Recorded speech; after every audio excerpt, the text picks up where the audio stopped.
అంటే స ఆ యొక్క సందర్భంలోకి మనం వెళ్ళబోతున్నాము.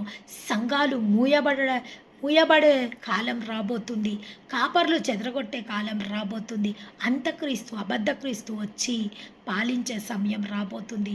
కొన్ని సంవత్సరాలు మనకు స్నేహితుడుగా నటించి తర్వాత మన మధ్యలోకొచ్చి నేను దేవుడినని ప్రకటించుకొని తర్వాత ఆ యొక్క మందిరాలలో ఆరాధనలు ఆపేసి, ఆ యొక్క మందిరాలలో ధూపాలు ఆపేసి భయంకరమైన దుర్దినాలలోకి మనము ప్రవేశింపబోతున్నాము. ఏది నిజమైన దేవుని వాక్యము, ఏది అబద్ధమైన వాక్యము తర్కించుకొని వాక్య జ్ఞానము కలిగి సొంత జ్ఞానముతో మన యొక్క పరిశుద్ధాత్ముని యొక్క సహాయంతో మనకు కూడా ఒక బోధకుడు మన లోపట ఉన్నాడు. అనేక మంది బోధకులు దేవుడు మన కోసం నియమించిండు. కానీ అన్నిటికన్నా గొప్ప బోధకుడిని దేవుడు మనలోనే పెట్టిండు. ఆ పరిశుద్ధాత్మ